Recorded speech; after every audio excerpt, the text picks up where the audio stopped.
Assalamu alaikum dear students. We are learning science for class 5. آج ہم اپنے science کا پہلا unit classification of living things start کریں گے. کلاسیفیکیشن مین گروپنگ.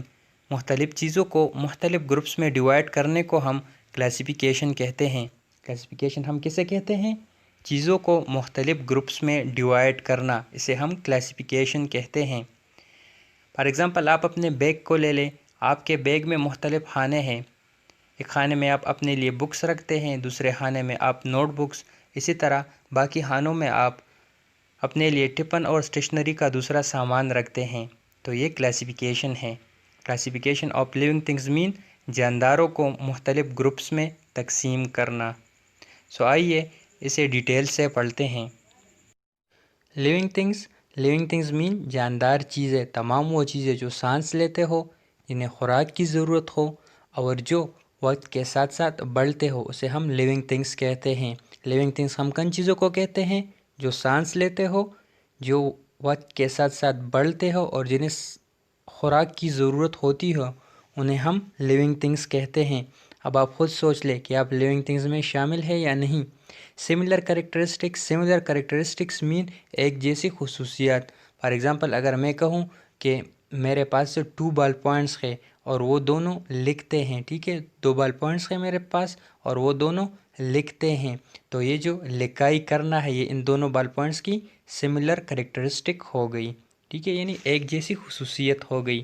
ڈفرینٹ کریکٹرسٹکس مین مختلف خصوصیات.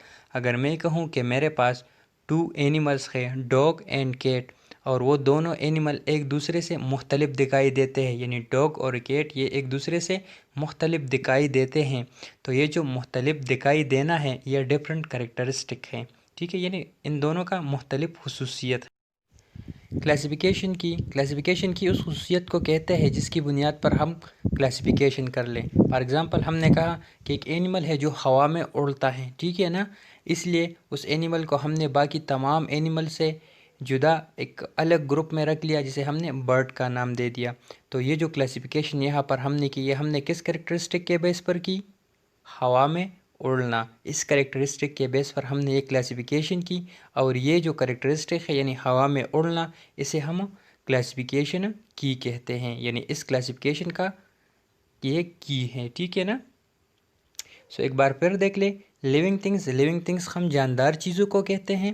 سملر کریکٹرسٹکس مین ایک جیسی خصوصیات. ڈفرینٹ کریکٹرسٹکس مین مختلف خصوصیات.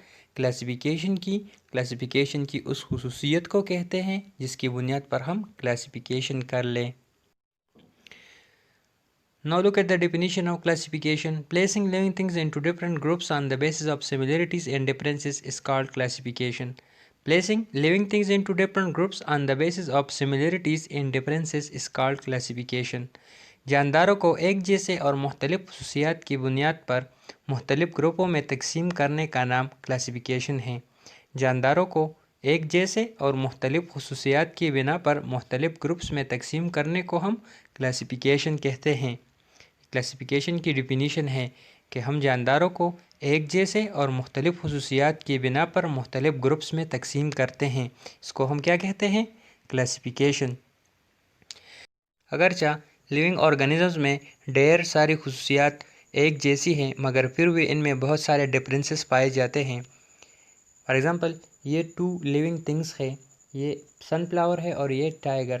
سن فلاور کو بھی خوراک کی ضرورت ہوتی ہے، جبکہ اس ٹائیگر کو بھی خوراک کی ضرورت ہوتی ہے. اس طرح سن فلاور بھی ٹائم کے ساتھ ساتھ بڑھتا ہے، جبکہ ٹائیگر بھی.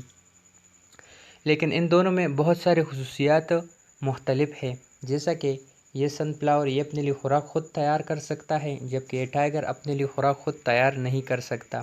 اسی طرح یہ سن فلاور ایک جگہ سے دوسری جگہ حرکت نہیں کر سکتا، جبکہ یہ ٹائیگر ایک جگہ سے دوسری جگہ حرکت خود کرتا ہے.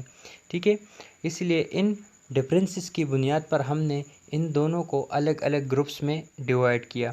سن فلاور کو ہم پلانٹ گروپ میں رکھتے ہیں، جبکہ ٹائیگر کو ہم اینیمل گروپ میں. بچوں یہ کلاسیفیکیشن ہے. ٹھیک ہے، ایک بار پھر سن لیں کہ جانداروں میں بہت سارے خصوصیات مشترک ہوتی ہیں، مگر ان میں ڈفرینسز بھی پائے جاتے ہیں، اور ان ڈفرینسز کی بنیاد پر ہم انہیں مختلف گروپس میں ڈیوائڈ کرتے ہیں، جیسے کہ یہاں پر ہم نے اس سن فلاور کو اور ٹائیگر کو 2 ڈفرینٹ گروپس میں ڈیوائڈ کیے. یعنی سن فلاور چونکہ اپنے لیے خوراک خود تیار کر سکتا ہے لیکن ایک جگہ سے دوسری جگہ حرکت نہیں کر سکتا، اس لیے اس کو ہم نے پلانٹ گروپ میں رکھ دیا. جبکہ یہاں یہ ٹائیگر، یہ اگرچہ ایک جگہ سے دوسری جگہ حرکت کر سکتا ہے مگر اپنے لیے خوراک خود تیار نہیں کر سکتا، اس لیے اس کو ہم نے اینیمل گروپ میں رکھ دیا. جو سائنٹسٹ نے تمام لیونگ تھنگس کو 5 مین گروپس میں ڈیوائڈ کیا ہے، جسے ہم 5 کنگڈم کلاسیفیکیشن سسٹم کہتے ہیں. جو سائنسدانوں نے تمام لیونگ آرگنزمس کو کتنے گروپس میں ڈیوائڈ کیا ہے؟ 5 گروپس میں.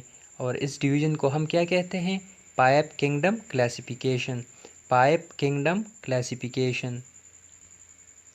سو بچوں، آج ہم نے کلاسیفیکیشن کو پڑھ لیا. یہ کچھ اسائنمنٹس آپ نے کمپلیٹ کرنے ہیں. Collect different kind of plants and animals picture and classify them. آپ مختلف پلانٹس اور اینیملس کے پکچر کلیکٹ کر لیں اور ان کو مختلف گروپوں میں تقسیم کر لیں. فار ایگزامپل آپ برڈس کے، فشز کے، اس طرح میملس کے، ورٹیبریٹ اینڈ انورٹیبریٹ، اسی طرح flowering and non flowering plants کے آپ مختلف پکچر اکٹھا کر لیں اور پھر اسے مختلف گروپس میں ڈیوائڈ کر لیں. ٹھیک ہے، ایک چارٹ کے اوپر اسے لگا لیں. تھینک یو اینڈ والسلام.